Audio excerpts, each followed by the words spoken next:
Hey guys, thanks for hopping in. Going to talk some DraftKings today. If you have any questions, it will be answered in triplicate because the way we have this account set up so it can go live, Tommy Moe has me clicking on 3 different accounts and he said click them all. And I just noticed that when we do questions and answers that it answers it 3 times. Happy holidays, Gemmo. Gemmo, the icon is on. So we're going to talk a little DFS. I mean, if you have start sits, you could throw them in there too. But, full disclosure, I have not done the greatest on DraftKings this year. Okay, but not my best year so far. But every year I have a big hit. So, it can still happen. I kind of like this slate. There's nobody really to pay up for to have to jam in like a Derrick Henry or Alvin Kamara or something like that. I guess Tyreek Hill, but, if you're worried about his hamstring, you might want to fade him. I'm from the camp that, if you're going to do however many lineups you're going to do, you're going to want Tyreek Hill in probably, 20% of them because he could have some depressed ownership from the worries about the hamstring. And, the reality is he's dealt with this hamstring for 3 weeks. If you've been watching the games, they pull him off to the sidelines. They put him on a table. The trainer works his hamstring. He's got some special go juice that he drinks to hydrate. So, Atlanta's secondary can't guard him. And even if he is on decreased snap count, he can still break this slate. There's some pivots that I want to talk about. And I think the pivot game is going to be where to go this week. Let's start with doing a Mahomes stack. My Mahomes stack cashes every week. So you got to play him. And I think Atlanta has given up the number 1 points to quarterbacks. So, it's a pedestrian play. It seems like a no-brainer, but I'm maybe with Tyreek Hill, questionable or whatever with the hamstring, people don't play him as much. The reality is it doesn't matter. I think you've got to stack Mahomes and Kelsey. It's really hard to get all 3 of them in there, and I don't think you could fade Kelsey. So what I'm doing is actually sneaking Hill into a couple of my other lineups and playing Mahomes with Kelsey and Nicole Hardman. Nicole Hardman is definitely a dart throw play, but he's also only 3,100. I don't think he could hurt your lineup at 3,100. I think he's pretty good for 10 points this week. I mentioned it on our podcast this week that, in doing tournaments that I do, you want 5 times, your buy-in or whatever. So a $5,000 play, you really want 25 points. But on a $3,000 play, I don't think it kills you if you have like a 3X. Thank you, everybody that's joined in here. Pop any questions in that you want. In the Mahomes stack, I think you've got to bring it back with Ridley or Gage. I'm going to do both. Yes, Kansas City's secondary is strong. Breland being the guy that will probably be guarding Ridley the most. But I think Ridley's pretty much matchup proof at this point. If you saw Ian Hartise's post about the 16 games that Calvin Ridley has played with 8 or more targets. And if Julio's out, he's guaranteed 8 or more targets. His floor is really ridiculous in this game. I mean, I think he has like an 8 for 90 floor and can definitely push for way higher than that. And then you've got Gage in this game who's been doing great. You guys know I love me some Russell Gage. He was on my sleeper list early in the fall of 2019, not this year, last year.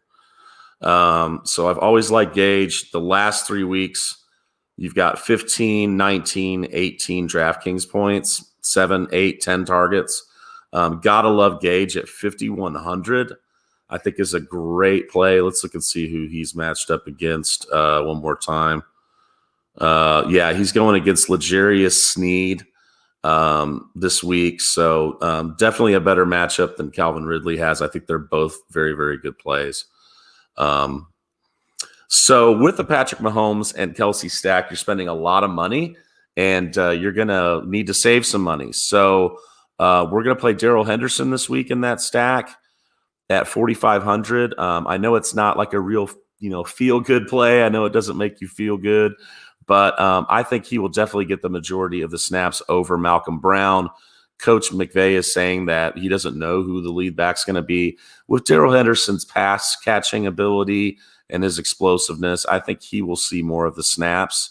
And at 4,500, that's a really, really cheap price to pay for somebody that's likely to get 15 touches this week. Also going to be playing Melvin Gordon this week. So some people jumped on my timeline and gave me the old shh. So I know some of you all are on this play. I just think it's a great pivot off of everybody's going to be playing Hunt this week. And I do like Hunt at a few $100s more. A lot of people are going to be playing Le'Veon Bell in that same price range. These guys are all 56 to 5,900.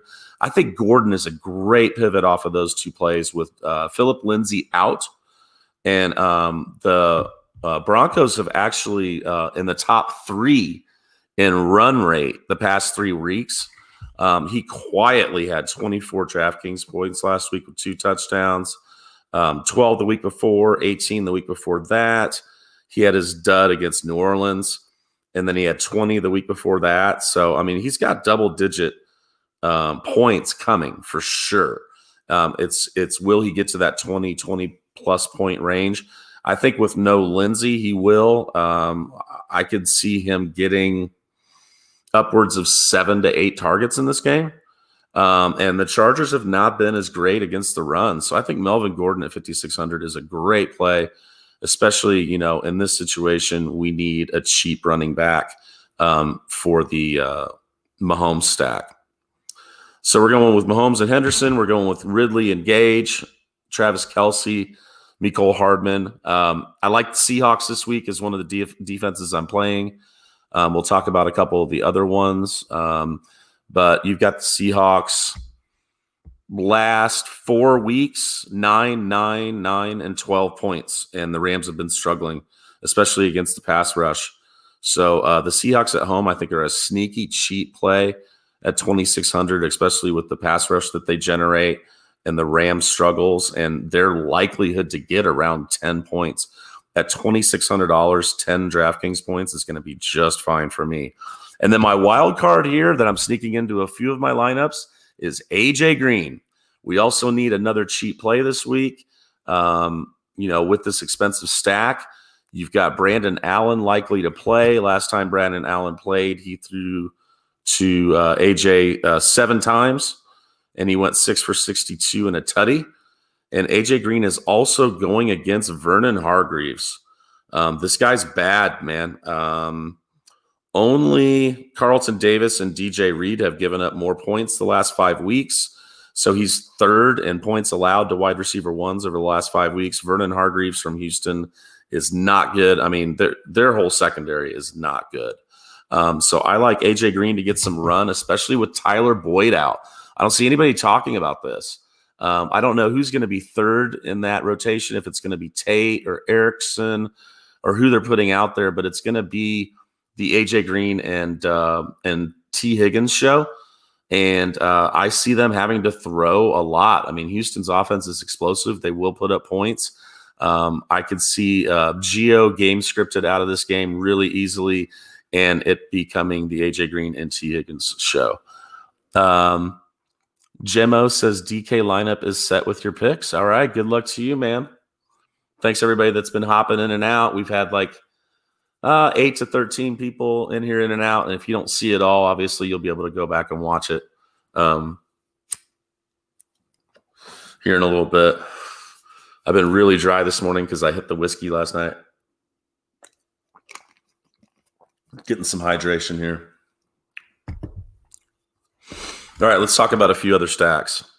If you guys didn't already, click out of here when I said Daryl Henderson and AJ Green.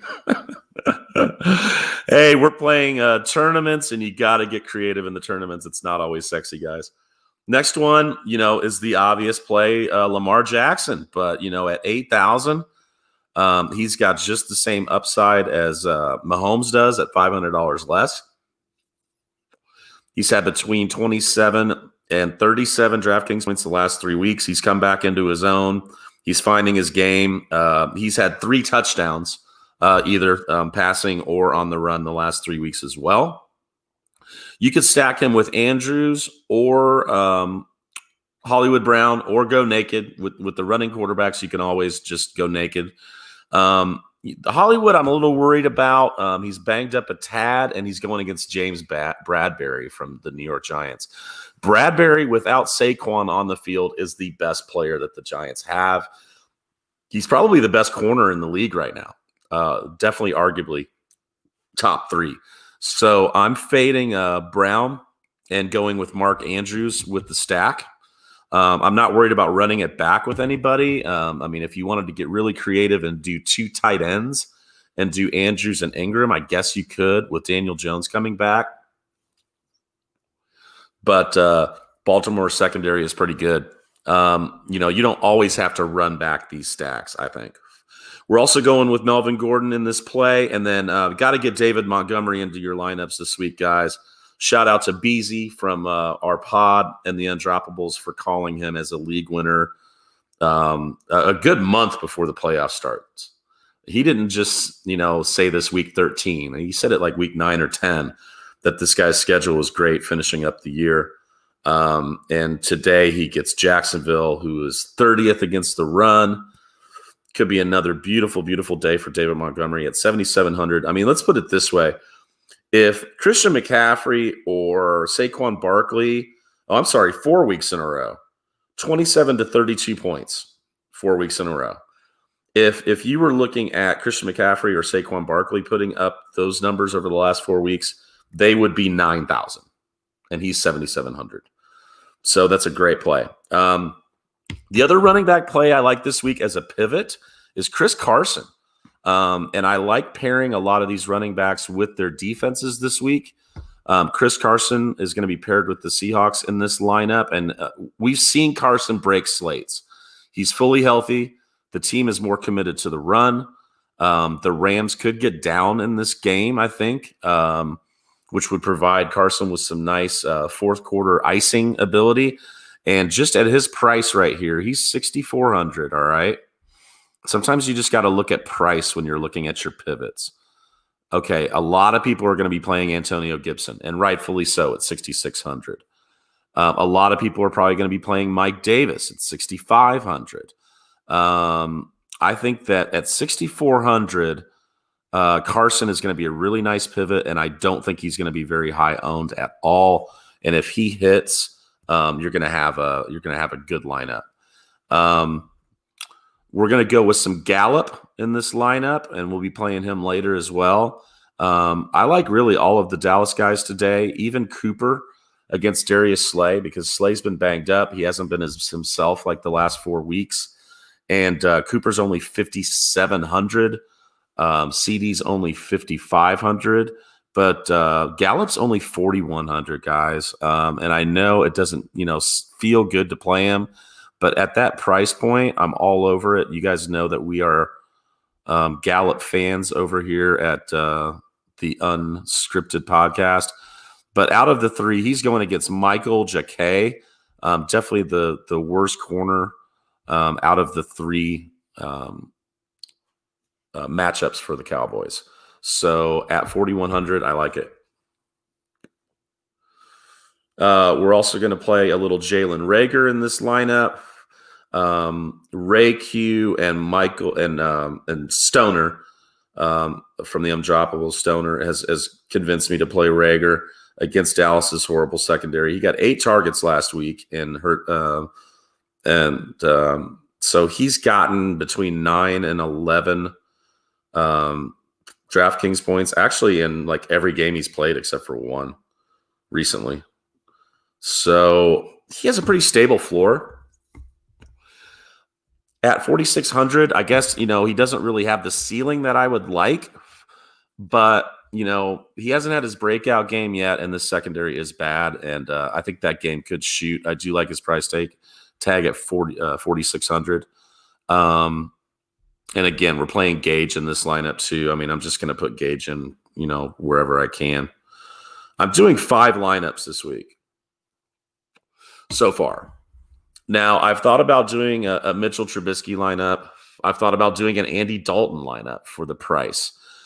But I just decided to convert both of those lineups to Jalen Hurts. At 7,000, he's got the same upside as Lamar Jackson and Patrick Mahomes at 9,500.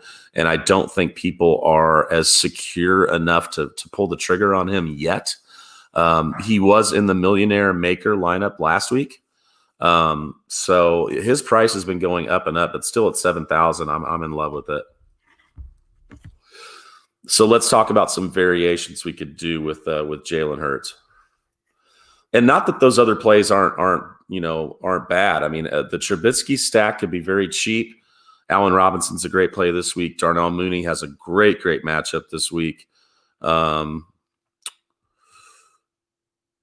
Darnell Mooney is really popping here. He's going against Chris Claybooks, who has been giving up major points to the wide receiver 2s of late. Allen Robinson, obviously, you can't ever fade him. Jacksonville's secondary is just really awful. I believe both of their top guys are second stringers right now at this point. I just really like for David Montgomery to take over this game. That's why I'm not as big on Trubisky this week. And then, like I said, all of Dallas's pass catchers are cheap, so an Andy Dalton stack would be really cheap. And whoever you want to come back with, whether it be Deshaun Jackson or Rager or one of the tight ends in Philly, is a good comeback too. Zach Ertz had 8 targets last week, and he's only $3,100. So that's another play that doesn't feel good, but I don't think it's too bad. Let's talk about tight ends for a minute. Logan Thomas is obviously a great play this week with McLaurin out. They have activated Antonio Gandy Golden, which we'll see this week. I'm excited to see him, but I'm not playing him. But Logan Thomas, man, he's just been a gem. Another shout out to Beasy. Beasy doesn't get the credit he deserves for being a good fantasy analyst. He's had some good calls. I mean, his Logan Thomas call was in the offseason. He was one of the only guys that was talking about him. But he had 15 fucking targets last week. Wow, that's amazing. So you're looking at a guy that had 15 targets last week and went 13 for 101. Now this week with the wide receiver 1 out and going against Carolina, that is 25th DVOA against tight ends. It's just a really tasty play, guys. But a pivot off of Logan Thomas, who will be very highly owned, and that's one thing you got to look at when you want to win one of these GPPs, is pivoting off that high owned play. $100 less is going to be Noah Fant, and I don't think he'll be played that much at all with Logan Thomas screaming a buy. He had 11 targets last week. Their wide receiver pass catchers have become less and less reliable of late, and the Chargers are 20th DVOA against tight ends. So Noah Fant is a great pivot.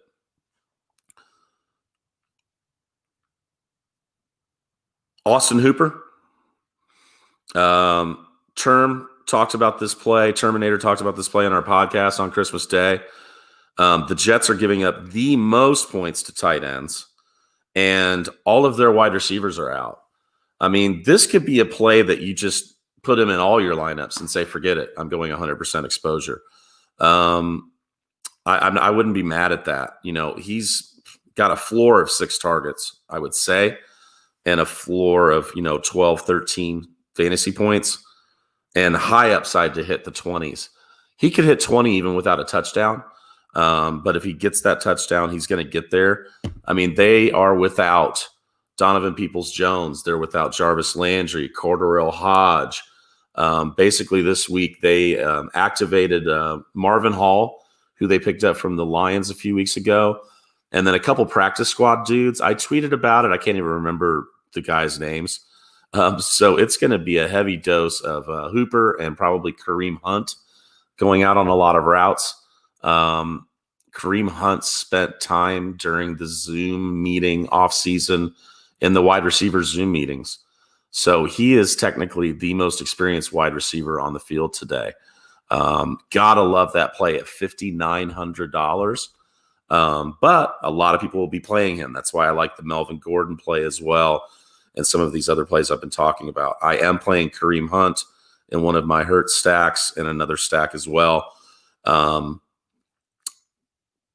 You could definitely put Tyreek Hill in anywhere you want to, Calvin Ridley anywhere you want to, who we've talked about.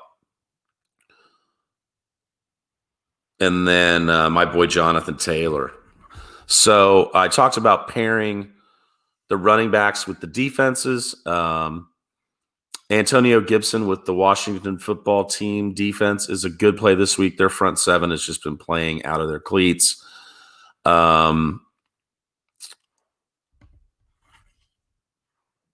The Seahawks with Chris Carson, and then Jonathan Taylor with the Colts. Pittsburgh, I mean, we've been talking about it on our unscripted podcast the last few weeks. They are broken. Their offense is very predictable.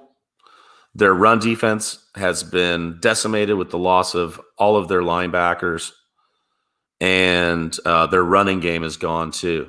So I think people are scared off this play because I've been getting a lot of start-sit questions with Jonathan Taylor. I retweet polls. You guys know that, but I've been telling people I'm not retweeting this poll. The play is Jonathan Taylor. Delete this tweet. Jonathan Taylor is the RB3 over the last 4 weeks. Their Colts offensive line has been playing amazing. Their defense has gotten double-digit points the last 3 weeks against Houston, Vegas, and Houston. They got double digits against Tennessee, double digits against Detroit, Cleveland, the Jets, Minnesota. Yes, those are all bad teams, but Pittsburgh falls into that category right now, guys. Pittsburgh is not good. So pairing Jonathan Taylor with the Colts, I think, is a great play. Got to get Miles Sanders into some of your lineups. I don't even mind playing him with Jalen Hurts because he could get a dump-off pass and take it to the house, and you've doubled up. Also, you're pretty much locking up all of their scoring by taking both of those guys. So I'm running basically Hurts back with CeeDee Lamb in one lineup, Gallup in one lineup, and Amari Cooper in one lineup. Even with Darius Slay playing, I think Cooper is way too cheap. Got Logan Thomas in this one again. See if there's anybody I haven't talked about. I mean, as you could tell, I've got a really tight player pool this week. Running backs revolving around Melvin Gordon, Montgomery, Antonio Gibson, Jonathan Taylor, Miles Sanders, Kareem Hunt, Chris Carson, and then we're sneaking Daryl Henderson in there. Lots of Gage and Ridley, lots of Philly guys because they're cheap, lots of Dallas guys because they're cheap. Mark Andrews, Travis Kelce, Logan Thomas, Austin Hooper, Noah Fant. I mean, there's tons of cheap plays at tight end this week. D Brown, my boy D Brown from Twitter Sphere mentioned that Parham would be a good play at 2,500. I don't think I'm that ballsy. I mean, you could play Harrison Bryant this week too at 2,500, knowing that Cleveland will be 2 tight ends set heavy or thinking they will be. I just don't think you have to pay down that much this week, basically because Derrick Henry's not out there. Is really, where it's at. The highest priced running back that we're going after is Montgomery at a depressed price tag. So that's where I'm at this week, guys. I appreciate you tuning in. We're going to cut it short here at just under a half hour. If you have any questions, you can always at me on Twitter or on Sleeper. Always available, always willing to help. I hope you win some money this week. I hope you win your championships this week. I want to see trophies. I want to see tags where any of our Undroppables crew helped win you trophies, including me, hopefully. We started off really, really good with some Mike Evans and Alvin Kamara action, Tom Brady. These guys are all putting up major points, so we'll see what happens today. And I hope you guys a great day of football. Thanks for joining.